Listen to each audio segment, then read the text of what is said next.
إن الله وملائكته يصلون على النبي يا أيها الذين آمنوا صلوا عليه وسلموا تسليما.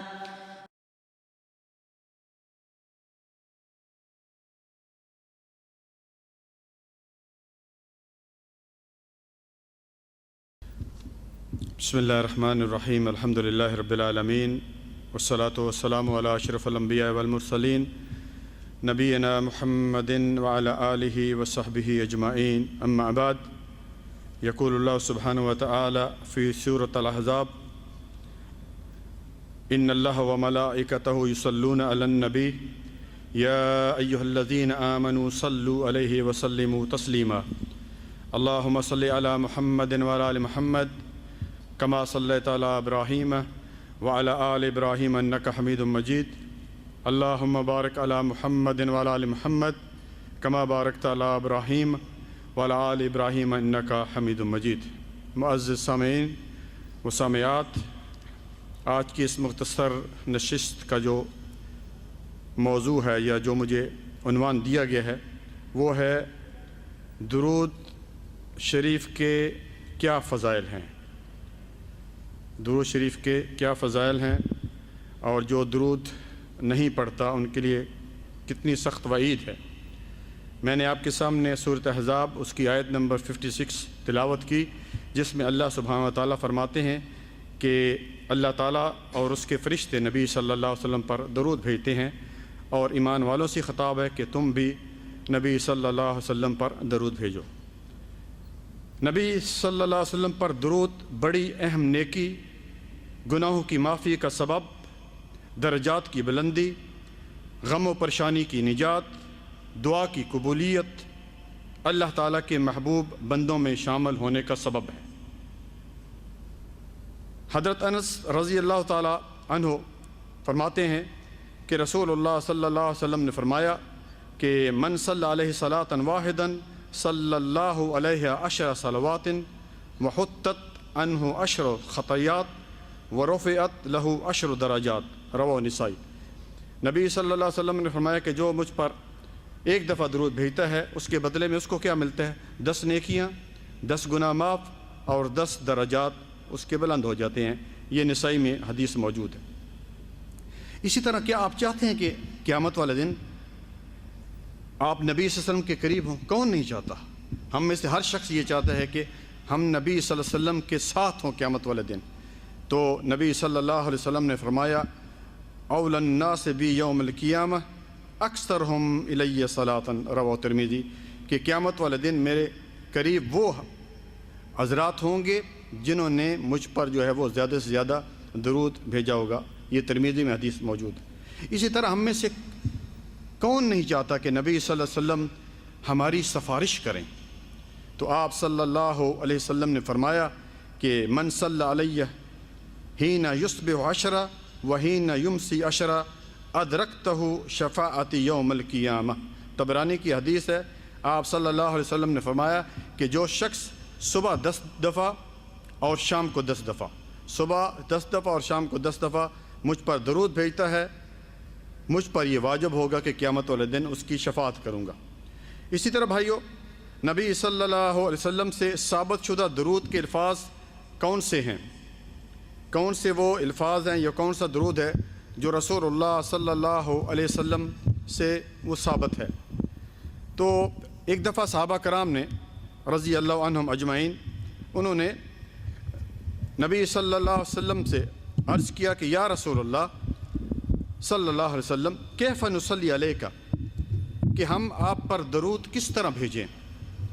فقال، نبی صلی اللہ علیہ وسلم نے فرمایا قولو، کہ تم اس طرح کہو اللہم صلی علی محمد وعلی آل محمد کما صلیت علی ابراہیم وعلی آل ابراہیم انک حمید مجید. اللہم بارک علی محمد وعلی آل محمد کما بارکت علی ابراہیم وعلی آل ابراہیم انک حمید مجید. یہ مسلم کی روایت ہے. اسی طرح بھائیو، اذان سننے کے بعد دعا مانگنے سے پہلے درود پڑھنا مسنون ہے. نبی صلی اللہ علیہ وسلم نے فرمایا اذا سمعتم المؤذن فقولوا مثل ما یقول، کہ جب مؤذن اذان دیتا ہے وہ جو الفاظ کہتا ہے تم بھی سیم اسی طرح الفاظ کہو. وہ کہتا ہے اللہ اکبر، تم بھی کہو اللہ اکبر. اشہد ان لا الہ الا اللہ، تم بھی کہو اشہد ان لا الہ الا اللہ. اور اس کے بعد مجھ پر جو ہے جب اذان ختم ہو جائے مجھ پر درود بھیجو، یہی درود ابراہیمی. اور اس کے بعد نبی صلی اللہ علیہ وسلم نے فرمایا کہ میرے لیے اللہ تعالیٰ سے وسیلہ مانگو، کیونکہ وسیلہ جنت میں ایک مقام ہے جو جنتیوں میں سے ایک کو دیا جائے گا، اور مجھے امید ہے کہ وہ جنتی میں ہوں گا. لہذا جو آدمی میرے لیے اللہ تعالیٰ سے وسیلہ کی دعا کرتا ہے اس کے لیے میری شفاعت واجب ہو جائے گی. یہ مسلم کی روایت. بھائیو یہ وسیلہ ایک مقام ہے، ہم لوگ اس کا غلط وہ کرتے ہیں جو وسیلہ کہ نبی صلی اللہ علیہ وسلم کے وسیلے سے، نبی صلی اللہ علیہ وسلم کے وسیلے سے دعا مانگنی یا کوئی اولیاء اللہ کے وسیلے سے دعا مانگنی، یہ ٹھیک نہیں ہے. نبی صلی اللہ علیہ وسلم کے صدقے سے دعا مانگنی، یہ بھی ہمیں کہیں بھی نبی صلی اللہ علیہ وسلم نے کہیں نہیں بتایا، نہ صحابہ کرام نے اس طرح جو ہے مانگا.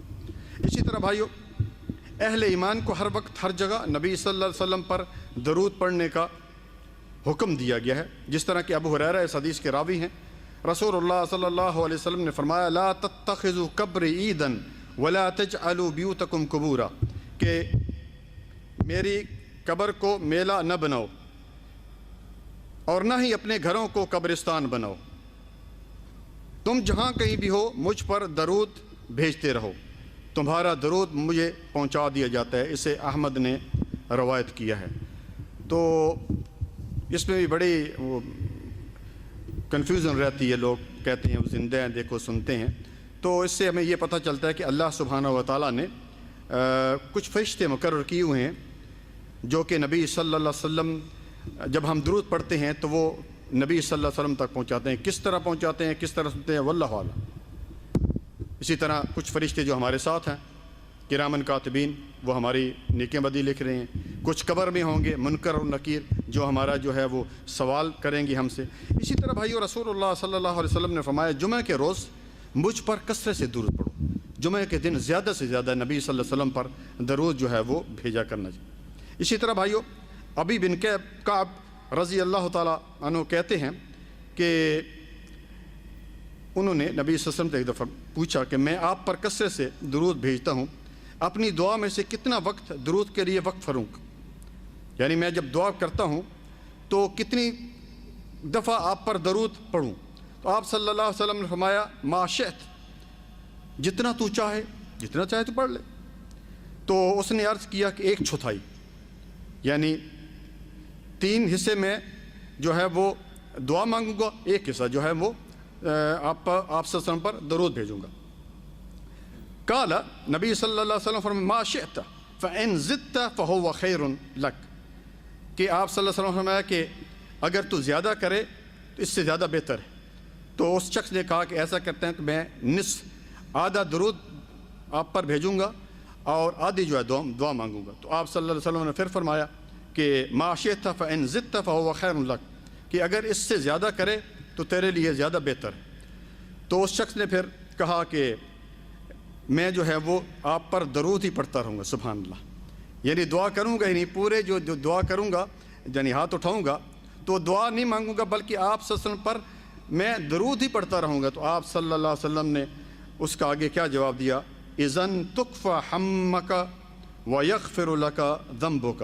ترمذی کی حدیث ہے، سنیے کہ یہ تیرے سارے دکھوں اور غموں کے لیے کافی ہے اور تیرے گناہوں کی بخشش کا سبب ہے. سبحان اللہ. دیکھیے بھائی درود ابراہیمی پڑھنا کتنا اس کا فائدہ ہے بھائیو، کہ گناہ بھی بخش دیتا ہے اللہ تعالیٰ اور دکھوں اور غموں کا اس میں جو ہے وہ علاج ہے. اسی طرح بھائیو ہر مجلس میں ہمیں چاہیے کہ نبی صلی اللہ علیہ وسلم پر درود بھیجیں.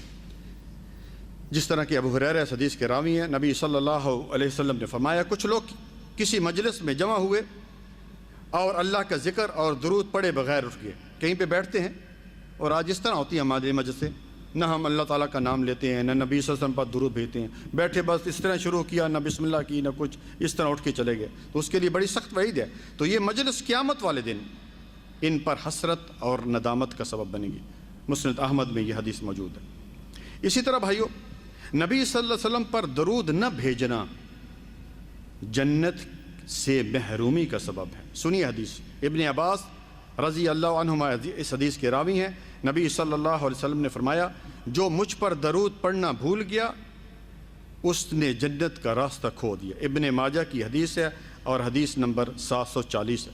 اسی طرح بھائیو، جس دعا میں درود نہ پڑھا جائے، دعا ہم مانگتے ہیں، جس دعا میں ہم درود نہیں پڑھتے وہ دعا جو ہے وہ بھی قبول نہیں ہوتی۔ نبی صلی اللہ علیہ وسلم نے فرمایا، کل دعاء محجوب حتی یصلی علی النبی صلی اللہ علیہ وسلم، کہ جس دعا میں درود نہ پڑھا جائے وہ دعا قبول نہیں ہوتی، بلکہ ایک جگہ فرمایا کہ معلق زمین اور آسمان کے درمیان لٹکی رہتی ہے۔ اسی طرح بھائیو، رسول اللہ صلی اللہ علیہ وسلم نے فرمایا، البخیل البخیل الذی من ذکرت عندہ فلم یصلی علیہ۔ ترمذی کی حدیث ہے کہ وہ شخص بخیل ہے جس کے سامنے میرا نام لیا جائے اور مجھ پر درود نہ بھیجے۔ جس کے سامنے اس طرح، اگر جس طرح آپ لوگ بیٹھے ہیں اس طرح اگر نام آ جائے تو صلی اللہ علیہ وسلم کہہ دینا، کافی یہی درود ہے، لیکن عام حالات میں پورا درود جو ہے وہ پڑھنا چاہیے۔ اسی طرح بھائیو، یہ انگوٹھے چومنا یہ کسی بھی صحیح حدیث سے ثابت نہیں ہے۔ ایک من گڑت اور موضوع حدیث کو لے کر ہمارے خاص کر پاک و ہند میں ایک چیز بنائی ہوئی ہے کہ جب نام آتا ہے محمد صلی اللہ علیہ وسلم کا تو اس کو انگوٹھے چومتے ہیں۔ کسی صحیح حدیث سے ہی ثابت نہیں ہے، بلکہ صحیح حدیث سے یہی ثابت ہے کہ آپ صلی اللہ علیہ وسلم پر درود بھیجیں تاکہ 10 نیکیاں، 10 گناہ معاف اور 10 درجات بلند ہو جائیں۔ اسی طرح بھائیو، کچھ درود ایسے ہیں کہ جن میں شرکیہ الفاظ ہیں، اور وہ درود کون سے ہیں؟ درود تنجینہ، درود مقدس، درود تاج، درود لکھی اور درود اکبر۔ یہ ایسے درود ہیں کہ اگر ان کا صحیح آپ مطالعہ کریں تو ان میں بہت سارے جو ہے شرکی اعمال پائے جاتے ہیں، تو ان کو نہ پڑھا جائے، بلکہ جو ہمیں صحیح چیز ایک ملتی ہے، جو درود ابراہیمی ہے جو ہم نماز میں تشہد میں پڑھتے ہیں، اس پر ہی اکتفا کیا جائے، اس کو ہی پڑھا جائے۔ اسی طرح بھائیو، اذان سے پہلے جو سلام پڑھا جاتا ہے، الصلاۃ والسلام علیک یا رسول اللہ، یہ بھی نبی صلی اللہ علیہ وسلم سے ثابت نہیں ہے۔ نبی صلی اللہ علیہ وسلم نے جو مؤذن تھے بلال رضی اللہ تعالیٰ عنہ، ان کو کہیں نہیں سکھایا کہ بھائی جب اذان دو تو اذان سے پہلے جو الصلاۃ والسلام علیک یا رسول اللہ اس طرح پڑھ لیا جائے۔ اسی طرح بھائیو، بڑی مشہور حدیث ہے، آپ نے سنی ہوگی کہ رسول اللہ صلی اللہ علیہ وسلم ایک دفعہ ممبر پر تشریف لے گئے، تو پہلی سیڑھی پر جب پڑھ گئے تو آپ صلی اللہ علیہ وسلم نے آمین کہا، دوسری پر گئے پھر آمین کہا، تیسری پر گئے پھر آمین کہا۔ تو صحابہ کرام، کیونکہ انہوں نے پہلی دفعہ یہ چیز سنی تھی تو ان کو عجیب سا لگا، انہوں نے آپ صلی اللہ علیہ وسلم سے پوچھا، تو آپ صلی اللہ علیہ وسلم نے فرمایا کہ جب میں پہلی سیڑھی پر چڑھا تو جبرائیل علیہ السلام آئے تھے اور انہوں نے کہا تھا کہ رسوا ہو وہ شخص، تباہ ہو وہ شخص کہ جس نے رمضان کا مہینہ پایا اور اپنے گناہ نہ بخشوا سکا۔ رمضان کا مہینہ اس کو ملا پھر بھی اپنے گناہ نہیں بخشوا سکا۔ جب میں دوسری سیڑھی پر چلا تو جبرائیل علیہ السلام پھر آئے اور انہوں نے کہا کہ رسوا ہو وہ شخص کہ جس کے سامنے اس کے ماں باپ بڑھاپے کی عمر میں ان کو ملے، ٹھیک ہے، اور ان کی خدمت کر کے اس نے جنت میں نہیں جا سکا۔ تو میں نے کہا آمین۔ تیسری جو ہے سیڑھی، اس پر جب میں نے پاؤں رکھا تو جبرائیل علیہ السلام نے پھر کہا کہ وہ شخص بھی رسوا ہو کہ جس کے سامنے آپ صلی اللہ علیہ وسلم کا نام لیا جائے اور آپ اس پر جو ہے وہ درود نہ بھیجے یا نام لیا جائے تو صلی اللہ علیہ وسلم اس طرح نہ کہ وہ بھی رسوا ہو۔ تو بھائیو، بڑی سخت وعید ہے، اور آپ نے سنا کہ درود شریف کے بڑے فائدے ہیں، دکھوں، غموں اور پریشانیوں کا علاج ہے، اور اس لیے ہمیں اٹھتے بیٹھتے اور خاص کر جمعے والے دن زیادہ سے زیادہ درود پڑھنا چاہیے۔ اللہ تعالیٰ سے دعا ہے کہ اللہ تعالیٰ ہمیں زیادہ سے زیادہ درود پڑھنے کی توفیق عطا فرمائے۔ السلام علیکم ورحمۃ اللہ وبرکاتہ۔